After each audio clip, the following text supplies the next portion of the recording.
आप सभी को मेरा नमस्कार। आज मैं गुनाहों का देवता पार्ट 3 लेकर आई हूँ। अब तक आपने इसके 2 भाग सुने हैं। इसके मुख्य पात्र हैं सुधा, चंदर और पम्मी। यह सुधा और चंदर की प्रेम की कहानी है।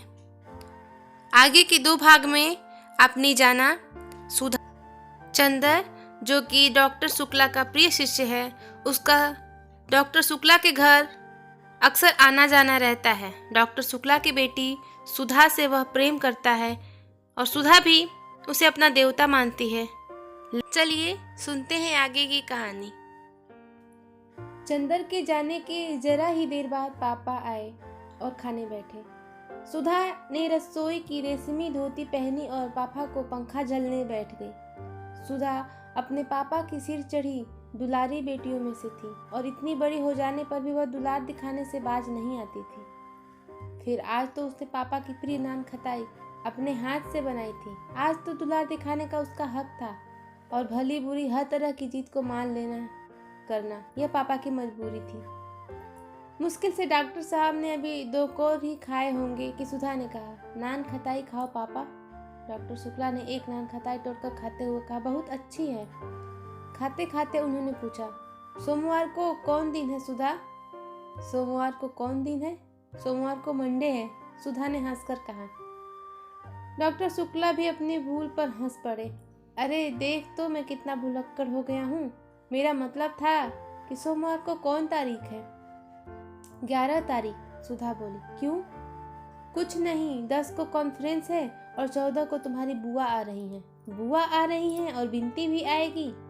हाँ, उसी को तो पहुंचाने आ रही हैं। विदुषी का केंद्र यही तो है। आहा, अब तो बिनती 3 महीने यहीं रहेगी। पापा अब बिनती को यहीं बुला लो, मैं बहुत अकेली रहती हूँ। हाँ, अब तो जून तक यहीं रहेगी, फिर जुलाई में उसकी शादी होगी, डॉक्टर शुक्ला ने कहा। अरे अभी से? अभी उसकी उम्र ही क्या है, सुधा बोली। क्यों, तेरे बराबर है। अब तेरे लिए भी बुआ ने लिखा है। नहीं पापा, हम ब्याह नहीं करेंगे, सुधा ने मचल कर कहा। तब? बस हम पढ़ेंगे, FA कर लेंगे, फिर BA, फिर MA, फिर रिसर्च, फिर बराबर पढ़ते जाएंगे। फिर एक दिन हम तुम भी तुम्हारे बराबर हो जाएंगे। क्यों पापा? पागल नहीं तो, बातें तो सुनो इनकी।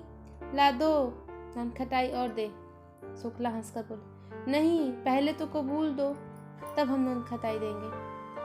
बताओ, ब्याह तो नहीं करोगे? सुधा ने 2 ननखटाइयां हाथ में उठाकर कहा। ला रख। नहीं, पहले बता दो। अच्छा, नहीं करेंगे। सुधा ने दोनों ननखटाइयां रखकर पंखा चलना शुरू किया। इतने में फिर ननखटाई खाते हुए डॉक्टर शुक्ला बोले, तेरी सास तुझे देखने आएंगी तो यही ननखटाइयां तुमसे बनवा कर खिलाएंगी। फिर वही बात, सुधा ने पंखा पटक कर कहा। अभी तुम वादा कर चुके हो कि ब्याह नहीं करोगे। हाँ, ब्याह नहीं करूंगा, यह तो कह दिया मैंने। लेकिन तेरा ब्याह नहीं करूंगा, यह मैंने कब कहा? हाँ, ये तो फिर झूठ बोल गए तुम, सुधा बोली। अच्छा है, चलो और, महाराजी ने डांट कर कहा। इतनी बड़ी बिटिया हो गई मारे दुलारे के, बररानी जात है। महाराजिन पुरानी थी और सुधा को डांटने का पूरा हक था उसे, और सुधा भी उसका बहुत लिहाज करती थी। वह उठी और चुपचाप जाकर अपने कमरे में लेट गई। 12 बज रहे थे। वह लेटी लेटी कल की बात सोचने लगी। क्लास में क्या मज़ा आया था कल। गेसु कितनी अच्छी लड़की है। इस वक्त गेसु के यहाँ खाना पीना हो रहा होगा और फिर सब लोग मिलकर गाएंगे। कौन जाने, शायद दोपहर में कव्वाली भी हो। इन लोगों के यहाँ कव्वाली इतनी अच्छी होती है, सुधा सुन नहीं पाएगी और गेसु भी कितना बुरा मान होगा। और यह सब चंदर की वजह से। चंदर हमेशा उसके आने जाने उठने बैठे में कतर व्योत करता रहता है। एक बार वह अपने मन से लड़कियों के साथ पिकनिक चली गई। वहीं चंदर के बहुत से दोस्त भी थे। एक दोस्त ने जाकर चंदर से जाने क्या कह दिया कि चंदर उस पर बहुत बिगड़ा। और सुधा कितनी रोई थी उस दिन। यह चंदर बहुत खराब है। सच पूछो तो कभी कभी वह सुधा का कहना मान लेता है तो उसे दुगना सुधा पर रोब जमाता है और सुधा को रुला रुला कर मार डालता है और खुद अपने आप दुनिया भर में घूमेंगे। अपना काम होगा तो चलो सुधा, अभी करो फौरन। और सुधा का काम होगा तो अरे भाई क्या करें, भूल गए। अब आज ही देखो, सुबह 8 बज गए और अब देखो 2 बजे भी जनाब आते हैं या नहीं। और कह गए हैं 2 बजे तक के लिए। 2 बजे तक सुधा को चैन नहीं पड़ेगी। न नींद आएगी, न किसी काम में तबीयत लगेगी। लेकिन अब ऐसे कैसे काम चलेगा? इम्तिहान को थोड़े दिन रह गए हैं और सुधा की तबीयत सिवा पोइट्री के और कुछ पढ़ने में लगता ही नहीं। कब तक वह चंदर से कह रही है थोड़ा सा इकोनॉमिक्स पढ़ा दो, लेकिन ऐसा स्वार्थी है कि बस चाय पी ली, नान खटाई खा ली, रुला लिया और अब मस्त साइकिल पर घूम रहे हैं। यही सब सोचते सोचते सुधा को नींद आ गई और 3 बजे जब गेसु आई तो भी सुधा सो रही थी। पलंग के नीचे डीएमसी का गोला खुला हुआ था और तकिए के पास क्रोसिया पड़ी थी। सुधा भी बड़ी प्यारी, बड़ी खूबसूरत और खासतौर उसकी पलकें तो अपराजिता के फूलों को मार देती थी और थी इतनी गुदकारी कि कहीं दबा दो तो फूल खिल जाए। मुठिया होठों पर जाने कैसा अछूता गुलाब मुस्कुराता था और बाहें तो जैसे बेले की पंखुड़ियों की बनी हो। गेसु आई, उसके हाथ में मिठाई थी जो उसकी माँ ने सुधा के लिए भेजी थी। वह पल भर खड़ी रही और फिर उसने मेज पर मिठाई रख दी और क्रोसिया से सुधा की गर्दन गुदगुदाने लगी। सुधा ने करवट ली। गेसु नीचे पड़ा हुआ डोरा उठा, आहिस्ते से उसका चुटीला डोरे का एक छोर बांध कर दूसरा छोर मेज के पाए से बांध दिया और उसके बाद बोली, सुधा सुधा उठो। सुधा चौंक कर उठ गई और आंखें मलते मलते बोली, अब 2 बज गए हैं, लाए उन्हें या नहीं? ओहो, उन्हें लाए या नहीं? किसे बुलाया था रानी? 2 बजे? जरा हमें भी तो मालूम हो। गेसु ने बाह में चुटकी काटते हुए पूछा। ओहो, सुधा बाह झटक कर बोली, मार डाला बेदर्दी कहीं की। ये सब अपने उन्हीं अख्तर मियाँ को दिखाए कर। और जो ही सुधा ने सिर ढकने के लिए पल्ला उठाया तो देखी चोटी की डोर में बंधी हुई है। इससे पहले सुधा कुछ कहे, गेसु, यार सनम जरा पढ़ाई तो देखो, मैंने सुना था कि नींद ना आए इसके लिए लड़के लड़कियां चोटी खूंटी में बांध देते हैं, पर यह नहीं मालूम था कि लड़कियां भी अब वही करने लगी हैं। सुधा ने चोटी से डोर खोलते हुए कहा, मैं ही सताने को रह गई हूँ? अख्तर मियाँ की चोटी बांध कर नचाना उन्हें, अभी से किताब क्यों हुई जाती है? अरे रानी, उनकी चोटी कहाँ? मियाँ है मियाँ। चोटी न सही, दाढ़ी सही। दाढ़ी खुदा खैर करे, मगर वो दाढ़ी रख ले तो मैं उनसे मोहब्बत तोड़ लूं। सुधा हंसने लगी। ले, अम्मी ने तेरे लिए मिठाई भेजी है, तू आई क्यों नहीं? क्या बताऊं? बताऊं कुछ नहीं, कब आएगी तू? गेसु सुनो, इसी मंगल में। नहीं, बृहस्पति को बुआ आ रही हैं, वो चली जाएंगी तब आऊंगी मैं। अच्छा, अब मैं चलूं? अभी कामनी और प्रभा के यहाँ मिठाई पहुंचानी है। गेसु मुड़ते हुए बोली।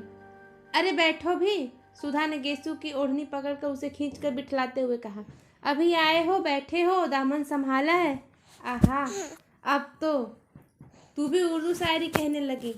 गेसु ने बैठते हुए कहा, तेरा ही मर्ज लग गया। सुधा ने हंसकर कहा, कहीं देख ले कोई और मर्ज न लग जाए, वरना फिर तेरे लिए भी इंतजाम करना होगा। गेसु ने पलंग पर लेटते हुए कहा, अरे ये वो गुड़ नहीं कि चींटी खाए। देखूंगी और देखूंगी क्या, देख रही हूँ। इधर पिछले 2 साल से कितनी बदल गई है तू। पहले कितना हंसती बोलती थी, कितनी लड़ती झगड़ती थी, और अब कितना हंसने बोलने पर भी गुमसुम हो गई है तू। और वैसे हमेशा हंसती रहे चाहे, लेकिन किस ख्याल में डूबी रहती है हमेशा। गेसु ने सुधा की ओर देखते हुए कहा। धत पगली कहीं की। सुधा ने गेसु की एक हल्की सी चपत मारकर कहा, यह सब तेरे अपने ख्याली पुलाव हैं। मैं किसी के ध्यान में डूबूंगी, ये हमारे गुरु ने नहीं सिखाया। गुरु तो किसी के नहीं सिखाते सुधा रानी। बिल्कुल सच सच। क्या कभी तुम्हारे मन में किसी के लिए मोहब्बत नहीं जागी? गेसु ने बहुत गंभीरता से पूछा। देख गेसु, तुझसे मैंने आज तक तो कुछ नहीं छिपाया, न शायद कभी छिपाऊंगी। अगर कभी कोई बात होती तो तुझसे छिपी न रहती। और रहा मोहब्बत का, तो सच पूछ, मैंने जो कुछ कहानियों में पढ़ा है कि किसी को देखकर मैं रोने लगूं, गाने लगूं, पागल हो जाऊं, यह सब कभी मुझे नहीं हुआ। और रही कविताएं, तो उनमें की बातें मुझे कुछ बहुत अच्छी लगती हैं। कीट्स की कविताएं पढ़कर ऐसा लगता है अक्सर मेरी नसों में कतरा कतरा आंसू बनकर छलकने वाला है, लेकिन वह महज कविता का असर होता है। महज कविता का असर? गेसु ने पूछा। कभी किसी खास आदमी के लिए तेरे मन में हंसी या आंसू नहीं उमड़ते? कभी अपने मन को जांच कर तो देखो, कहीं तेरी नाजुक ख्याली के पर्दे के में किसी की एक सूरत तो नहीं छिपी है? नहीं गेसु बानो, नहीं।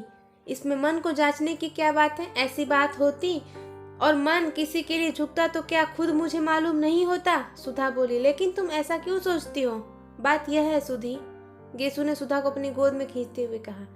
देखो, तुम मुझसे इल्म में ऊंची हो, तुमने अंग्रेजी शायरी छान डाली है, लेकिन जिंदगी की जितना मुझे सबिका पड़ चुका है अभी तुम्हें नहीं पढ़ा। अक्सर कब और कहाँ और कैसे मन को अपने को हार बैठता है यह हमें खुद पता नहीं लगता। मालूम तब होता है जब जिसके कदम पर हमने सिर रखा वह झटके से अपने कदम घसीट ले। उस वक्त हमारी नींद टूट जाती है और तब हम जाकर देखते हैं कि अरे हमारा सिर तो किसी के कदमों पर रखा हुआ था और उनके सहारे आराम से सोते हुए हम सपना देख रहे थे कि हमारा सिर कहीं झुका ही नहीं। और मुझे जाने तेरी आंखों में इधर क्या दिख रहा है कि मैं बेचैन हो उठी हूँ। तुझे कभी कुछ नहीं कहा, लेकिन मैंने देखा कि नाजुक अशार तेरे दिल को उस जगह छू लेते हैं जिस जगह आदमी उसी को छू सकते हैं जो अपना दिल किसी के कदमों में पढ़ा चुका हो। और मैं यह नहीं कहती कि तूने मुझसे छिपाया है, कौन जानता है तेरे दिल में खुद तुझसे आज तक यह राज छिपा रखा हो। और सुधा के गाल थपथपाते हुए गेसु बोली, लेकिन मेरी एक बात मानेगी तू कभी इस दर्द का मोल न लेना, बहुत तकलीफ होती है। सुधा हंसने लगी, तकलीफ की क्या बात है, तू तो है ही, तुझसे पूछ लूंगी इसका इलाज। पूछकर क्या कर लेगी, दर्द दिल बांटने की चीज है क्या, बांट ले अपने पराए दर्द दिल, नहीं तू बड़ी सुकुवार है। इन तकलीफों के लिए नहीं बनी मेरी चंपा। और गेसु उसका सिर अपनी छाती में छिपा लिया। टन से घड़ी ने 3:30 बजाए। सुधा ने अपना सिर उठाया और घड़ी देखकर कहा, ओफो 3:30 बज गए, अभी तक गायब, किसके इंतजार में बेताब है तू। गेसु ने उठकर पूछा, बस दर्द दिल, मोहब्बत, इंतजार, बेताबी, तेरे दिमाग में तो यही सब भरा रहता है आजकल। वही तू सबको समझती है। इंतजार भी इंतजार नहीं, चंदर अभी मास्टर लेकर आएंगे। अब इम्तिहान कितना नजदीक है। हाँ ये तो सच है। और अभी तक मुझसे पूछ क्या पढ़ाई हुई है। असल में बात तो यह है कि कॉलेज में पढ़ाई हो तो घर में पढ़ने का मन लगे, और राजा कॉलेज में पढ़ाई होती नहीं। इससे अच्छा सीधे यूनिवर्सिटी में बीए करते तो अच्छा था। मेरी अम्मी ने कहा कि वहाँ लड़के पढ़ते हैं, वहाँ नहीं भेजूंगी, लेकिन तू क्यों नहीं गई सुधा। मुझे भी चंदर ने मना कर दिया था, सुधा बोली। सहसा गेसु एक क्षण को सुधा की ओर देखा और कहा, सुधी तुझसे एक बात पूछूं। हाँ अच्छा जाने दो, पूछो ना। नहीं पूछना क्या, खुद जाहिर है। क्या, कुछ नहीं, पूछो ना। अच्छा फिर कभी पूछ लेंगे, अभी देर हो रही है, आधा घंटा हो गया, कोचवान बाहर खड़ा है। सुधा गेसु को पहुंचाने बाहर तक आई। कभी हसरत को लेकर आओ, सुधा बोली। अब पहले तुम आओ, गेसु ने चलते चलते कहा। हाँ हम तो बिनती को लेकर आएंगे, और हसरत से कह देना अभी उसके लिए तोहफा लाएंगे। अच्छा सलाम। और गेसु की गाड़ी मुश्किल से फाटक के बाहर गई होगी कि साइकिल पर चंदर आते हुए दिख पड़ा। सुधा ने बहुत गौर से देखा कि उसके साथ कौन है, मगर वह अकेला था। सुधा सचमुच हल्ला गई। आखिर लापरवाही की हद होती है। चंदर को दुनिया भर के काम याद रहते हैं, एक सुधा से जाने क्या खा खाए बैठा है कि सुधा का काम कभी नहीं करेगा। कभी कभी दुखी हो जाती है और घर में किससे वह कहे काम के लिए। खुद कभी बाजार नहीं जाती। नतीजा यह होता है कि वह छोटी से छोटी चीज के लिए मोहताज होकर बैठ जाती है, और काम नौकरों से करवा भी ले। पर अब मास्टर तो नौकर से नहीं ढूंढवाया जा सकता, ऊन तो नौकर से नहीं पसंद कर सकता, किताबें तो नौकर नहीं ला सकता, और चंदर का यह हाल है। इसी बात पर कभी कभी उसे रुलाई आ जाती है। चंदर ने आकर बरामदे में साइकिल रखी और सुधा का चेहरा देखते वह समझ गया। काहे मुंह बना रखा है, 5 बजे मास्टर साहब आएंगे तुम्हारे, अभी उन्हीं के यहाँ से आ रहे हैं। बिसरिया को जानती हो, वही आएंगे। और उसके बाद चंदर सीधा स्टडी रूम में पहुंच गया। वहां जाकर देखा तो आराम कुर्सी पर बैठे बैठे ही डॉक्टर शुक्ला सो रहे हैं। अतः उसने अपना चार्ट और पेन उठाया और ड्राइंग रूम में आकर चुपचाप काम करने लगा। बड़ा गंभीर था वह। जब इंक घोलने के लिए उसने सुधा से पानी नहीं मांगा और खुद गिलास लाकर आंगन में पानी लेने लगा, तब सुधा समझ गई कि आज दिमाग कुछ बिगड़ा है। वह एकदम तड़प उठी। क्या करे वह। वैसे चाहे वह चंदर से कितना ही ढीठ क्यों न हो, पर चंदर गुस्सा रहता था तब सुधा की रूह कांप उठती थी। उसकी हिम्मत नहीं पड़ती थी कि वह कुछ भी कहे, लेकिन अंदर ही अंदर वह इतनी परेशान होती उठती थी कि बस। कई बार वह किसी न किसी बहाने से ड्राइंग रूम में आई, कभी गुलदस्ता बदलने, कभी मेज पोस्ट बदलने, कभी अलमारी में कुछ रखने, कभी अलमारी में से कुछ निकालने, लेकिन चंदर अपने चार्ट में निगाह गड़ाए रहा। उसने सुधा की ओर देखा तक नहीं। सुधा की आंख में आंसू छलका और वह चुपचाप अपने कमरे में चली गई और लेट गई। थोड़ी देर वह पड़ी रही। पता नहीं क्यों वह फूट फूट कर रो पड़ी। खूब रोई और फिर मुंह धोकर आकर पढ़ने की कोशिश करने लगी। जब हर अक्षर में उसे चंदर का उदास चेहरा नजर आने लगा तो उसने किताब बंद करके रख दी और ड्राइंग रूम में गई। चंदर ने चाट बनाना भी बंद कर दिया था और कुर्सी पर सिर टेके छत की ओर देखते हुए जाने क्या सोच रहा था। वह सामने आकर बैठ गई तो चंदर ने चौंक कर सिर उठाया और चाट को सामने खिसका लिया। सुधा ने बड़ी हिम्मत करके पूछा, चंदर क्या? भर्राए गले से चंदर बोला, इधर देखो।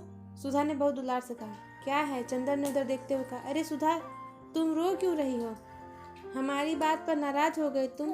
हम क्या करें, हमारा स्वभाव ही ऐसा हो गया। पता नहीं कि क्यों तुम पर इतना गुस्सा आ जाता है।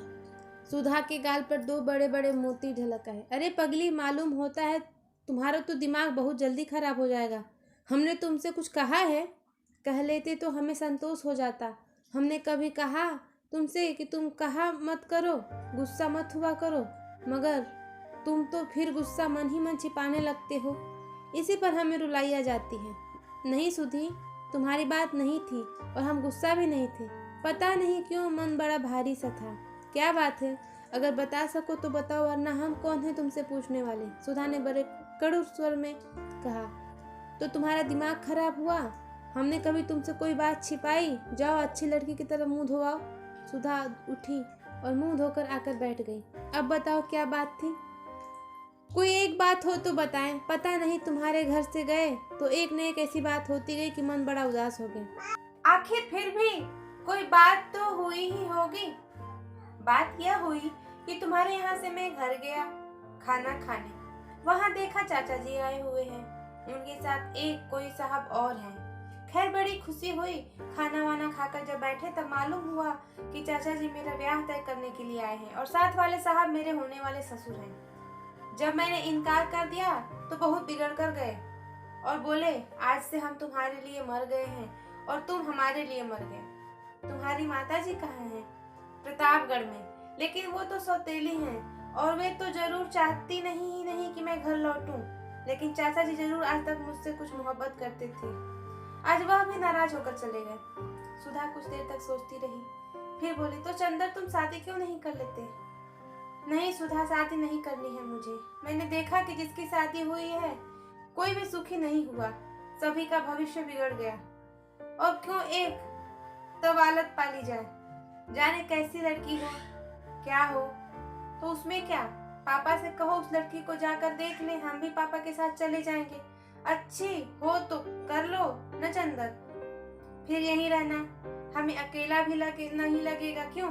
नहीं जी, तुम तो समझती नहीं हो, जिंदगी निभानी है कि कोई गाय भैंस खरीदना है। चंदर ने हंसकर कहा, आदमी एक दूसरे को समझे बूझे प्यार करे तब ब्याह के भी कोई माने हैं। तो उसी से कर लो जिससे प्यार करते हो। चंदर ने कुछ जवाब नहीं दिया। बोलो, चुप क्यों हो गए? अच्छा, तुमने किसी से प्यार किया चंदर? क्यों, बताओ ना। शायद नहीं। बिल्कुल ठीक, हम भी यही सोच रहे थे अभी। सुधा बोली। क्यों? ये क्यों सोच रही थी? इसलिए कि तुम होता तो तुम हमसे थोड़े ही छिपाते, हमें जरूर बताते, और नहीं बताया तो हम समझ गए कि अभी तुमने किसी से प्यार नहीं किया। लेकिन तुमने यह पूछा क्यों सुधा? यह बात तुम्हारे मन में उठी कैसे? कुछ नहीं, अभी गेसु आई थी, वह बोली, सुधा तुमने कभी किसी से प्यार किया है? असल में वह अख्तर को प्यार करती है, उससे उसका विवाह होने वाला है। हाँ, तो उसने पूछा कि तूने किसी से प्यार किया है? हमने कहा नहीं। बोली तू अपने से छिपाती है। तो हम मन ही मन सोचते रहे कि तुम आओगे तो तुमसे पूछेंगे कि हमने कभी प्यार तो नहीं किया है, क्योंकि तुम ही एक हो जिससे हमारा मन कभी कोई बात नहीं छिपाता। अगर कोई बात छिपाई भी होती तो तुम्हें जरूर बता देती। फिर हमने सोचा शायद कभी हमने प्यार किया हो और तुम्हें बताया हो, फिर हम भूल गए हो।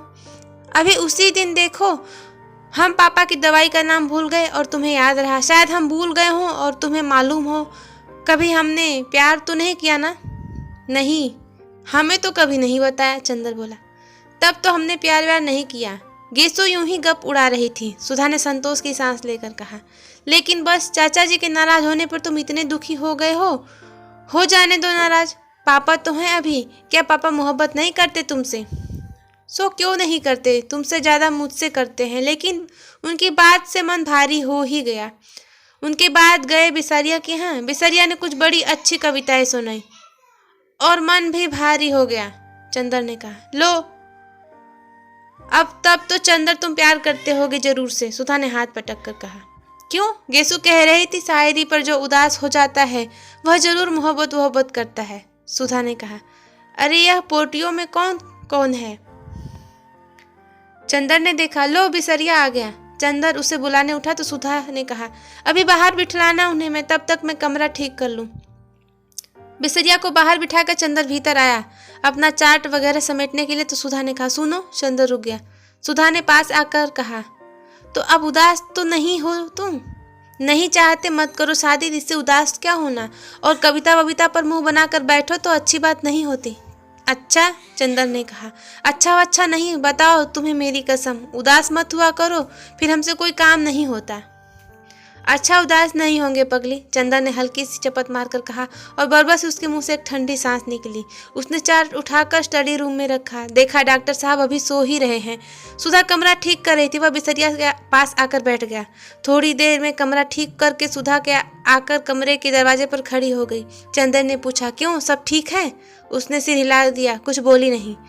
यही है आपकी शिष्या सुश्री सुधा शुक्ला, इस साल बीए फाइनल में इम्तहान देगी। बिसरिया ने बिना आंखें उठाए ही हाथ जोड़ ली। सुधा ने हाथ जोड़े, फिर संकुचा सी गई। चंदर उठा और बिसरिया को लाकर उसके अंदर बिठा दिया। बिसरिया के सामने सुधा, उसकी बगल में चंदर।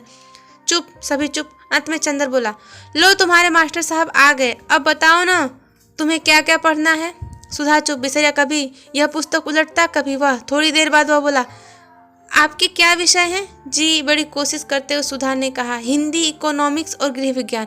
और उसके माथे पर पसीना झलक आया। आपको हिंदी कौन पढ़ाता है? बिसरिया ने किताब में निगाह गड़ाए हुए ही कहा। सुधा ने चंदर की ओर देखा, मुस्कुराकर फिर मुंह झुका लिया। बोलो ना तुम खुद, ये राजा गर्ल्स कॉलेज में है, शायद मिस पवार हिंदी पढ़ाती हैं। चंदर ने कहा, अच्छा अब आप पढ़ाइए, मैं अपना काम करूं। चंदर उठकर चल दिया। स्टडी रूम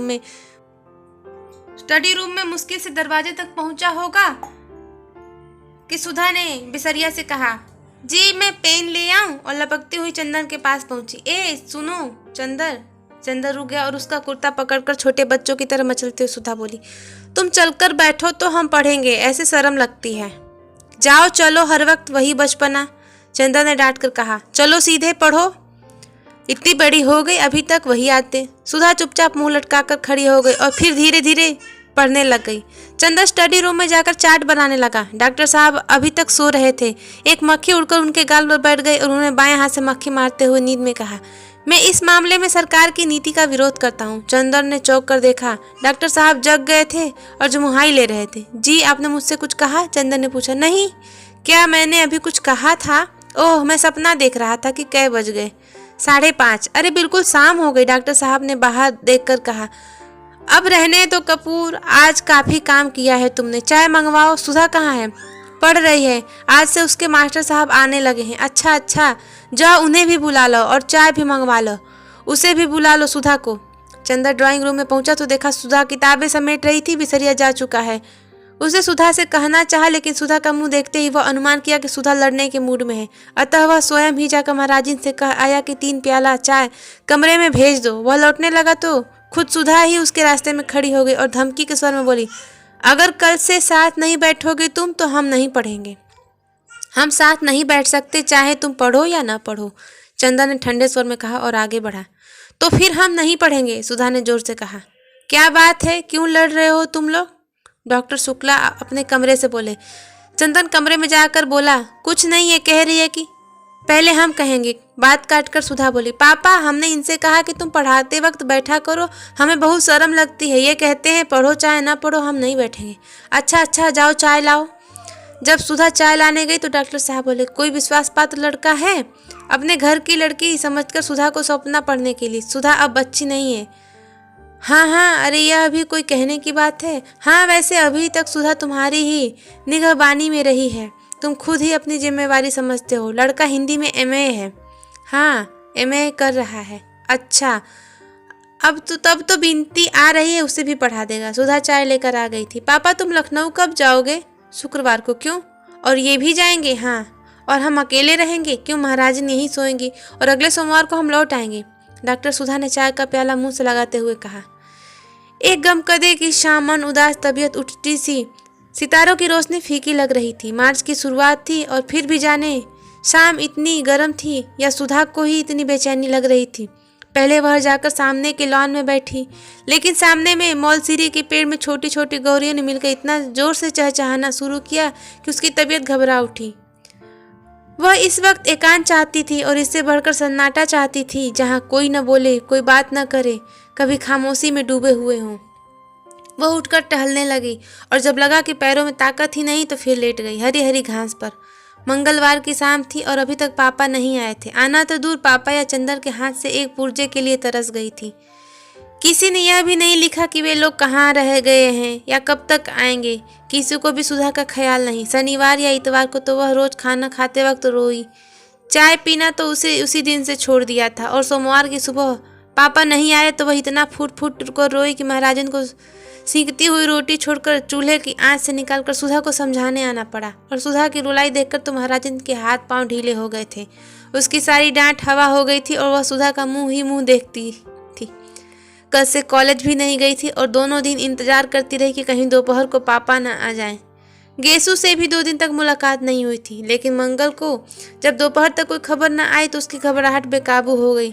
इस वक्त उसने बिसारिया से कोई बात भी नहीं की। आधा घंटा पढ़ने के बाद उसने कहा कि उसके सिर में दर्द हो रहा है और वह बाद में खूब रोई। उसके बाद उठी, चाय पी, मुंह हाथ धोया और सबने लॉन में टहलने लगी और फिर लेट गई हरी हरी घास पर। बड़ी ही उदास शाम थी और क्षितिज की लाली के होंठ भी स्याह पड़ गए थे। बादल सांस रोके पड़े थे और खामोश सितारे टिमटिमा रहे थे। बकुलों की धुंधली धुंधली कतारें पर मारती हुई गुजर रही थी। सुधा ने एक लंबी सांस लेकर सोचा कि अगर वह चिड़िया होती तो एक क्षण में उड़कर जहाँ चाहती वहाँ की खबर ले आती। पापा इस वक्त घूमने गए होंगे। चंदर अपने दोस्तों की टोली में बैठा रंगरेलियां कर रहा होगा। वहाँ भी दोस्ती बना ही लिए होंगे उसने। बड़ा बातूनी है चंदर और बड़ा मीठे स्वभाव का। आज तक सुधा ने किसी से उसकी बुराई नहीं सुनी। सभी उसको प्यार करते थे, यहाँ तक कि महाराजी जो सुधा को हमेशा डांटती रहती थी, चंदर का पक्ष हमेशा लेती थी और सुधा हर एक से पूछ लेती थी कि चंदर के बारे में उसकी क्या राय है। लेकिन सब लोग जितनी चंदर की तारीफ करते वह उतना ही अच्छा उसे नहीं समझती थी। आदमी की परख तब होती है जब दिन रात बदते। चंदर उसका ऊन कभी नहीं ला कर देता था। बादामी रंग का रेशम मंगाओ तो केसरिया रंग का ला देता था। इतने नक्शे बनाता रहता था और सुधा ने हमेशा उससे कहा कि मेज पोस्ट की कोई डिजाइन बना दो तो उसने कभी नहीं बनाई। एक बार सुधा ने बहुत अच्छी वायल कानपुर से मंगाई और चंदर ने कहा, लाओ यह बहुत अच्छी है, इस पर हम किनारे की डिजाइन बना देंगे। और उसके बाद उसने उस पर तमाम पान जैसा जाने क्या बना दिया। और जब सुधा ने पूछा यह क्या है तो बोला लंका का नक्शा है। सुधा बिगड़ी तो बोला लड़कियों के हृदय में रावण से मेघनाथ तक करोड़ों राक्षसों का वास होता है, इसलिए उनकी पोशाक में लंका का नक्शा ज्यादा सुशोभित होता है। मारे गुस्से के सुधा ने वह धोती अपनी मालिन को दे डाली थी।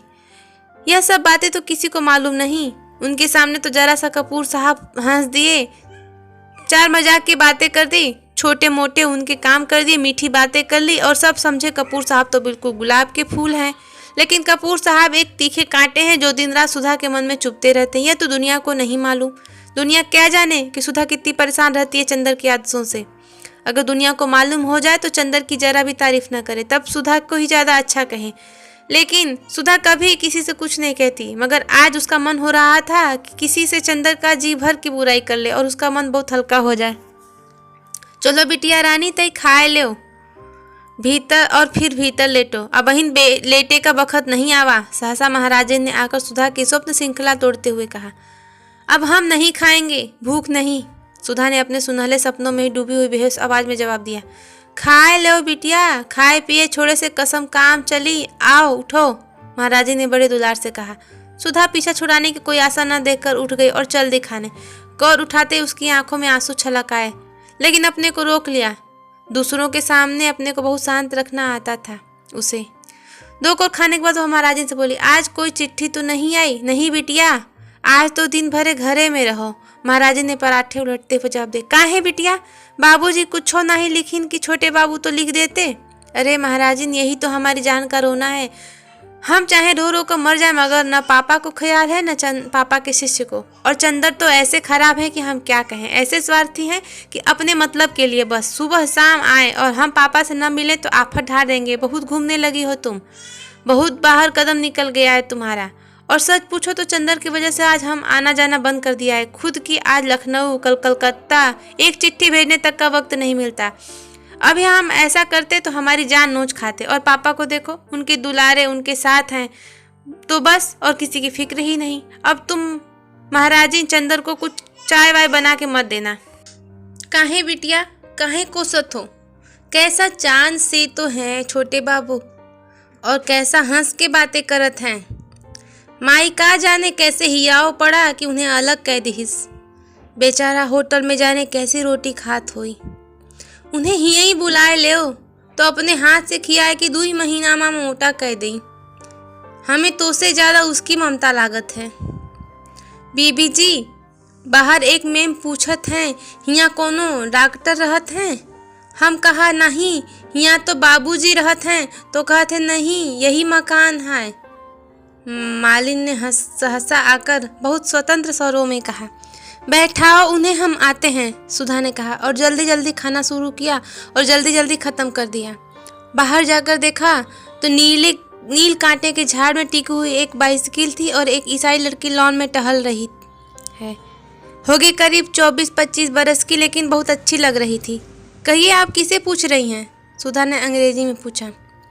मैं डॉक्टर शुक्ला से मिलने आई हूँ, उसने शुद्ध हिंदुस्तानी में कहा। वे तो बाहर गए हैं और कब आएंगे कुछ पता नहीं। कोई खास काम है आपको? सुधा ने पूछा। नहीं, यूं ही मिलने आ गई। आप उनकी लड़की हैं? उसने साइकिल उठाते हुए कहा।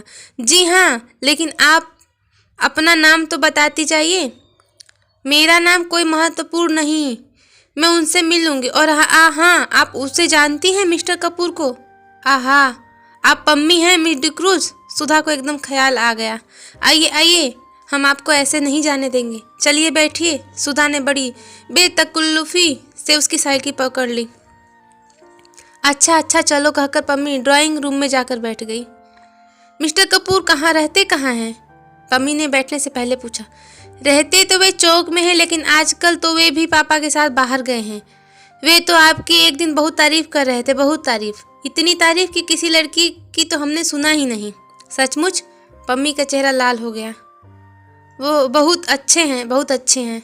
थोड़ी देर पम्मी चुप रही, फिर बोली। क्या बताया था उन्होंने हमारे बारे में? ओह तमाम। एक दिन शाम को तो हम लोग आप ही के बारे में बातें करते रहे, आपके भाई के बारे में बताते रहे, फिर आपके काम के बारे में बताया कि आप कितना तेज टाइप करती हैं, फिर आपकी रुचियों के बारे में बताया कि आपको साहित्य से बहुत शौक नहीं है और ज़्यादा आप शादी से बेहद नफरत करती हैं और आप ज़्यादा मिलती जुलती नहीं हैं, बाहर आती जाती नहीं। और मिस डिक्रूज, ना आप पम्मी कहिए मुझे। हाँ तो मिस पम्मी, शायद इसलिए आप उसे इतनी अच्छी लगी कि आप कहीं आती जाती नहीं। वो लड़कियों का आना जाना और आज़ादी बहुत नापसंद करता है, सुधा बोली। नहीं, वह ठीक सोचता है, पम्मी बोली। मैं शादी और तलाक के बाद इसी नतीजे पर पहुंची हूँ कि 14 बरस से 33 बरस की लड़कियों को बहुत शासन में रखना चाहिए, पम्मी ने गंभीरता से कहा। एक ईसाई मेम की मुँह से यह बात सुनकर सुधा दंग रह गई। क्यों? उसने पूछा। इसलिए कि इस उम्र में लड़कियाँ बहुत नादान होती हैं और जो कोई भी 4 मीठी बातें करता है तो लड़कियां समझती हैं कि इससे ज़्यादा प्यार उन्हें कोई नहीं कर सकता। और इस उम्र में जो कोई ऐरा गैरा उनके संसंग में आ जाता है वह उसे प्यार का देवता समझने लगती हैं और नतीजा यह होता है कि वे ऐसे जाल में फंस जाती हैं कि ज़िंदगी भर उससे छुटकारा नहीं मिलता। मेरा तो यह विचार है कि या तो लड़कियाँ 34 बरस के बाद शादियाँ करें जब वे अच्छा बुरा समझने के लायक हो जाएं। नहीं तो मुझे तो हिंदुओं का कायदा सबसे पसंद आता है कि 14 वर्ष से पहले ही लड़की की शादी कर दी जाए और उसके बाद उसका संसंग उसी आदमी के से रहे जिससे उसे ज़िंदगी भर निबाह करना है और अपने विकास क्रम में ही दोनों को एक दूसरे को समझते चले। लेकिन यह तो सबसे भद्दा तरीका है कि 14 और 34 बरस के बीच लड़की की शादी हो या उसे आज़ादी दी जाए। मैंने तो स्वयं अपने ऊपर बंधन बांध लिए थे। तुम्हारी तो अभी शादी नहीं हुई? नहीं। बहुत ठीक, तुम 34 बरस से पहले शादी मत करना। अच्छा हाँ, और क्या बताया चंदर ने मेरे बारे में? और तो कुछ खास नहीं। हाँ, यह कह रहा था कि आपको चाय और सिगरेट बहुत अच्छी लगती हैं। ओहो देखिए, मैं भूल ही गई। लीजिए सिगरेट मंगवाती हूँ। और सुधा ने घंटी बजाई। रहने दीजिए, मैं सिगरेट छोड़ रही हूँ। क्यों? इसलिए कि कपूर को अच्छा नहीं लगता और अब से वह मेरा दोस्त बन गया और दोस्ती में एक दूसरे को निभा ही करना पड़ता है। उसने आपसे यह नहीं बताया कि मैंने उसे दोस्त मान लिया है? पम्मी ने पूछा। जी हाँ, बताया था। अच्छा तो चाय लीजिए। हाँ हाँ, चाय मंगवा लीजिए। आपका कपूर से क्या संबंध है? पम्मी ने पूछा। कुछ नहीं, मुझसे भला क्या संबंध होगा उनका? जब देखिए तब बिगड़ते रहते हैं मुझ पर, और बाहर गए हैं और आज तक कोई खत नहीं भेजा। ये कहीं संबंध है? नहीं, मेरा मतलब आप उनसे घनिष्ठ हैं। हाँ, कभी वह छिपाते तो नहीं मुझसे कुछ। क्यों? तब तो ठीक है, सच्चे दिल के आदमी मालूम पड़ते हैं। आप तो यह बता सकती हैं कि उन्हें क्या क्या चीज़ें पसंद है? हाँ, उन्हें कविता पसंद है। बस कविता के बारे में बात ना कीजिए, कविता सुना दीजिए उन्हें, या कविता की किताब दे दीजिए उन्हें। और उनको सुबह घूमना पसंद है, रात को गंगा जी की सैर करना पसंद है, सिनेमा तो बेहद पसंद है, और क्या, चाय की पत्ती का हलवा पसंद है। यह क्या होता है? मेरा मतलब बिना दूध की चाय उन्हें पसंद है। अच्छा अच्छा, देखिए आप सोचेंगे कि मैं इस तरह से मिस्टर कपूर के बारे में पूछ रही हूँ जैसे मैं कोई जासूस हूँ, लेकिन असल बात मैं आपको बता दूँ, मैं पिछले 2-3 साल से अकेली रहती रही, किसी से भी नहीं मिलती जुलती थी। उस दिन मिस्टर कपूर गए तो पता नहीं मुझ पर उन पर क्या प्रभाव पड़ा। उनको देखकर ऐसा लगा कि यह आदमी है जिसमें दिल की सच्चाई है, जो आदमियों में बिल्कुल नहीं होती। तभी मैंने सोचा इनसे दोस्ती कर लूं, लेकिन चूंकि एक बार दोस्ती करके विवाह और विवाह के बाद अलगाव में भोग चुकी हूं, इसलिए इनके बारे में पूरी जांच पड़ताल कर लेना चाहती हूं। लेकिन दोस्त तो अब बना ही चुकी हूं। चाय आ गई थी और पम्मी ने सुधा के प्याले में चाय डाली। ना, मैं तो अभी खाना खा चुकी हूँ, सुधा बोली। पम्मी ने 2-3 चुस्कियों के बाद कहा, आपके बारे में चंदर ने मुझसे कहा था। कहा होगा, सुधा मुंह बिगाड़ कर बोली। मेरी बुराई कर रहे होंगे और क्या। पम्मी चाय के प्याले में उठते हुए धुआं को देखते हुए अपने ख्याल में डूबी थी। थोड़ी देर बाद बोली, मेरा अनुमान गलत नहीं होता। मैंने कपूर को देखते ही समझ लिया था कि यही मेरे लिए उपयुक्त मित्र है। मैंने कविता पढ़नी बहुत दिनों से छोड़ दी थी, लेकिन किसी कवयित्री ने, शायद मिसेज ब्राउनिंग ने कहीं लिखा था कि वह मेरी जिंदगी में रोशनी बनकर आया। उसे देखते ही मैं समझ गई कि वह आदमी है जिसके हाथ में मेरे दिल के सभी राज सुरक्षित रहेंगे। वह खेल नहीं करेगा और प्यार भी नहीं करेगा, जिंदगी में आकर भी जिंदगी से दूर और सपनों में बांधकर भी सपनों से अलग। यह बात कपूर पर बहुत लागू होती है। माफ़ करना मिस सुधा, मैं आपसे इसलिए कह रही हूँ कि आप उसके घनिष्ठ मित्र हैं और आप उन्हें बतला देंगी कि मेरा क्या ख्याल है उनके बारे में। अच्छा, अब मैं चलूँगी, बैठिए ना, सुधा बोली। नहीं, मेरा भाई अकेला खाने के लिए इंतजार कर रहा होगा, उठते हुए पम्मी ने कहा। आप बहुत अच्छी हैं, इस वक्त आप आए तो मैं थोड़ी सी चिंता भूल गई, वरना मैं 3 दिन से उदास बैठी थी। बैठिए, कुछ और चंदर के बारे में बताइए ना। अब नहीं, वह अपने ढंग से अकेला आदमी है, यह मैं कह सकती हूँ। ओह, तुम्हारी आंखें बड़ी सुंदर हैं, देखूं। और छोटे बच्चे की तरह उसके मुंह को हथेलियों के ऊपर उठाकर पम्मी ने कहा, बहुत सुंदर आंखें हैं। माफ़ करना, मैं कपूर से भी इतनी ही बेतकल्लुफ़ हूँ। सुधा झेंप गई, उसकी आंखें नीची कर ली। मम्मी ने अपनी साइकिल उठाते हुए, कपूर के साथ आप आइएगा। और आपने कहा था कपूर को कविता पसंद है। जी हाँ, गुड नाइट। जब पम्मी बंगले पर पहुंची तो उसकी साइकिल के कैरियर में अंग्रेजी कविता के 5-6 ग्रंथ बंधे थे। 8 बज चुके थे। सुधा जाकर अपने बिस्तरे पर पढ़कर लेटने लगी। अंग्रेजी कविता पढ़ रही थी। अंग्रेजी लड़कियां कितनी आज़ाद और स्वच्छंद होती हैं योगी। जब पम्मी, जो ईसाई है, इतनी आज़ाद है, उसने सोचा, और पम्मी कितनी अच्छी है, उसकी बेतकल्लुफ़ी में भोलापन तो नहीं है, पर बड़ा साफ दिल है, कुछ छिपाना नहीं जानती। और सुधा से सिर्फ 5-6 साल बड़ी है, लेकिन सुधा उसके सामने बच्ची लगती है। कितना जानती है पम्मी, और कितनी अच्छी समझ है उसकी, और चंदर की तारीफ करते नहीं थकती। चंदर के लिए उसने सिगरेट छोड़ दी। चंदर उसका दोस्त है, इतनी पढ़ी लिखी लड़की के लिए रोशनी का देवदूत है। सचमुच चंदर पर सुधा को गर्व है, और उसी चंदर से वह लड़ झगड़ लेती है, इतनी मान मनुहार कर लेती है, और चंदर सब बर्दाश्त कर लेता है। वरना चंदर के इतने बड़े बड़े दोस्त हैं और चंदर की इतनी इज्जत है। अगर चंदर चाहे तो सुधा की रत्ती भर परवाह ना करे, लेकिन चंदर सुधा की भली बुरी बात सब बर्दाश्त कर लेता है, और वह कितना परेशान करती रहती है चंदर को। कभी अगर चंदर सचमुच नाराज हो गया और सचमुच हमेशा के लिए बोलना छोड़ दे, तब क्या होगा? या चंदर यहाँ से कहीं चला जाए, तब क्या होगा? खैर, चंदर जाएगा तो नहीं इलाहाबाद छोड़कर, लेकिन अगर वह खुद कहीं चली गई, तब क्या होगा? वह कहाँ जाएगी? अरे, पापा को मनाना तो बाएं हाथ का खेल है, और ऐसा प्यार वह करेगी नहीं कि शादी करनी पड़े। लेकिन यह सब तो ठीक है, पर चंदर ने चिट्ठी क्यों नहीं भेजी? क्या नाराज होकर गया है? जाते वक्त सुधा ने परेशान तो किया था बहुत। डोल हॉल की पेटी का बक्सुआ खोल दिया था, और उठाते ही चंदर के हाथ से सब कपड़े बिखर गए थे। चंदर कुछ बोला नहीं, लेकिन जाते समय उसने सुधा को डांटा भी नहीं और न यही समझाया कि घर का ख्याल रखना, अकेले घूमना मत, महाराजिन से लड़ना मत, पढ़ती रहना। इससे सुधा समझ तो गई थी कि वह नाराज है, लेकिन कुछ कहा नहीं। लेकिन चंदर को खत तो भेजना चाहिए था, चाहे गुस्से का ही खत क्यों न होता। बिना खत के उसका मन कितना घबरा रहा है, और क्या चंदर को मालूम नहीं होगा? ये कैसे हो सकता है? जब इतनी दूर बैठे हुए सुधा को मालूम हो गया कि चंदर नाखुश है, तो क्या चंदर को मालूम नहीं होगा कि सुधा का मन उदास हो गया है? जरूर मालूम होगा। सोचते सोचते उसने जाने कब नींद आ गई, और नींद में उसे पापा या चंदर की चिट्ठी मिली या नहीं यह तो मालूम नहीं, लेकिन इतना जरूर है कि जैसे यह सारी सृष्टि एक बिंदु से बनी है और एक बिंदु में समा गई, उसी तरह सुधा की यह भादों की घटाओं जैसे फैली हुई बेचैनी और गिरी उदासी एक चंदर के ध्यान से उठी और उसी में समा गई। दूसरे दिन सुबह सुधा आंगन में बैठी हुई आलू छील रही थी कि चंदर का इंतजार कर रही थी। उसी दिन रात को पापा आ गए थे और दूसरे दिन सुबह बुआ जी और बिनती। सुधी, किसी ने इतने बड़े प्यार से पुकारा कि हवा में रस भर गया। अच्छा, आ गए चंदर? सुधा ने आलू छोड़कर उठ बैठी। क्या लाए हमारे लिए लखनऊ से? बहुत कुछ सुधा। के हैं सुधा?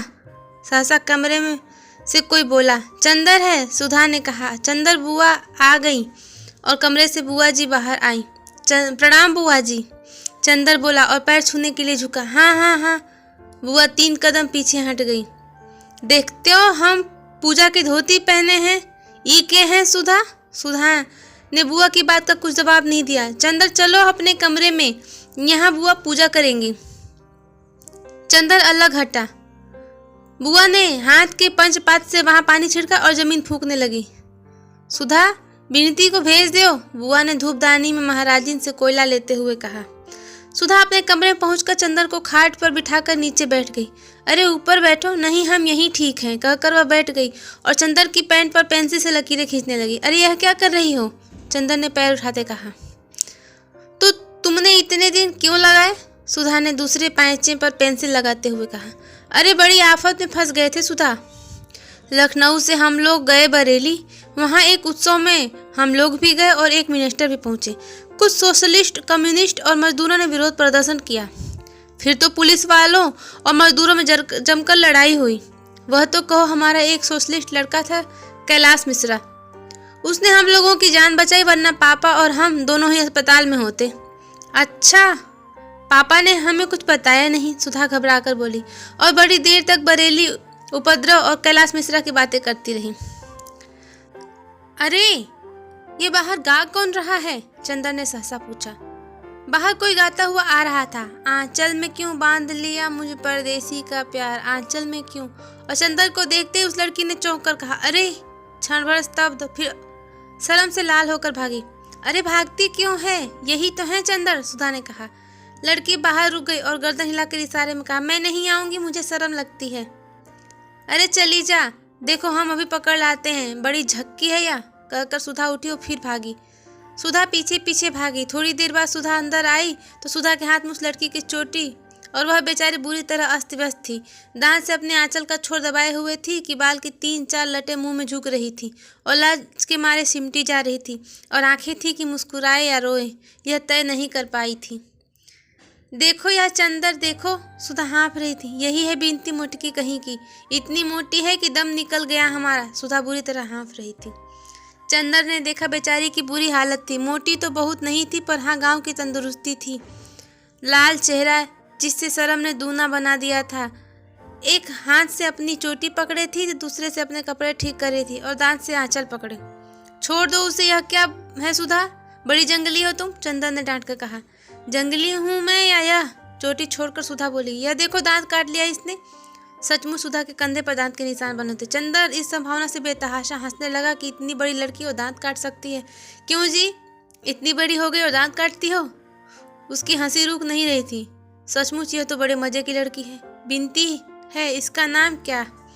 क्यों रे, महुआ बिनती थी क्या जो बुआ जी ने बिनती नाम रखा है? वह पल्ला ठीक से ओढ़ चुकी थी। बोली नमस्ते। चंदर और सुधा दोनों हंस पड़े। अब इतनी देर बाद याद आई। चंदर और भी हंसने लगा। बिनती, ए बिनती, बुआ की आवाज़ आई। बिनती ने सुधा की ओर देखा और चली गई। और कहो सुधी, चंदर बोला, क्या हाल चल रहा है यहाँ? एक भी चिट्ठी नहीं लिखी तुमने। सुधा ने बड़ी शिकायत के स्वर में बोली। हमें रोज रुलाई आती थी और वो तुम्हारी वो आई थी। हमारी वो? चंदर ने चौंक पूछा। अरे हाँ, तुम्हारी पम्मी रानी। अच्छा, वो आई थी, क्या बात हुई? कुछ नहीं, तुम्हारी तस्वीर देख देख कर रो रही थी। सुधा ने उंगलियां नचाते हुए कहा। मेरी तस्वीर देखकर? अच्छा, और थी कहाँ मेरी तस्वीर? अब तो तुम बहस करने लगे। हम कोई वकील हैं? तुम कोई नई बात बताओ। सुधा बोली। हम तो तुम्हें बहुत बहुत बात बताएंगे, पूरी कहानी है। इतने बिनती आई। उसके हाथ में एक तस्तरी थी और एक गिलास। तस्तरी में कुछ मिठाई थी और गिलास में शरबत। उसने लाकर तस्तरी चंदर के सामने रख दी। ना भाई, हम नहीं खाएंगे। चंदर ने इनकार किया। बिनती ने सुधा की ओर देखा। खा लो, लगे नखरा करने। लखनऊ से आ रहे हैं ना, तकल्लुफ न करें तो मालूम कैसे हो। सुधा ने मुंह चिढ़ाते हुए कहा। चंदर मुस्कुराकर खाने लगा। दीदी के कहने पर खाने लगे आप? बिनती ने अपने हाथ की अंगूठी की ओर देखते हुए कहा। चंदर हंस दिया, कुछ बोला नहीं। बिनती चली गई। बड़ी अच्छी लड़की मालूम पड़ती है यह, चंदर बोला। बहुत प्यारी है और पढ़ने में हमारी तरह नहीं है, बहुत तेज है। अच्छा, तुम्हारी पढ़ाई कैसी चल रही है? मास्टर साहब कुछ बहुत अच्छा पढ़ाते हैं। और चंदर, अब हम खूब बात करते हैं उनसे, दुनिया भर की, और वे बस हमेशा सिर नीचे किए रहते हैं। एक दिन पढ़ाते वक्त हम गरीब पास में रखकर खाते उन्हें मालूम ही नहीं हुआ। उनसे एक दिन कविता सुनवा दो, सुधा बोली। चंदर ने कुछ जवाब नहीं दिया और डॉक्टर साहब के कमरे में जाकर किताबें उलटने लगी। इतने में बुआ जी का तेज स्वर आया। हमें मालूम होता है कि ई मुँह झौंसी हमसे ऐसी नाच नचई है तो हम पैदा होते गला घोट दे। हाय राम, अक्कास सिर पर उठाए हैं, कई घंटे से नरियात गटई फट गई। ई बोलते नहीं जैसे सांप सूख गवा हो। प्रोफेसर शुक्ला के घर में यह नया सांस्कृतिक तत्व था। कितनी शालीनता और शिष्टता से वह रहते थे। कभी इस तरह की भाषा भी उनके घर में सुनने को मिलेगी, इसकी चंदर को जरा भी उम्मीद न थी। चंदर चौंक कर उधर देखने लगा। डॉक्टर शुक्ला समझ गए, कुछ लज्जित से, और मुस्कुराकर ग्लानि छिपाते हुए बोले। मेरी विधवा बहन है, कल गांव से आई है लड़की को पहुंचाने। गुनाहों का देवता। इस भाग को यहीं पर समाप्त करते हैं। अगले भाग में आगे की कहानी लेकर आएंगे। आप इस कहानी को सुनिएगा और सुनकर बताइएगा कि आपको यह कहानी कैसी लगी। और मेरा आपसे निवेदन है कि प्लीज़ मेरे चैनल को सब्सक्राइब कर लीजिए, और अगर कहने का तरीका पसंद आए तो वीडियो को लाइक कर दीजिए और कमेंट करके ज़रूर बताइएगा कि आपको ये कहानी कैसी लगी। चलिए मिलते हैं अगली कहानी के अगले भाग के साथ। तब तक के लिए नमस्कार।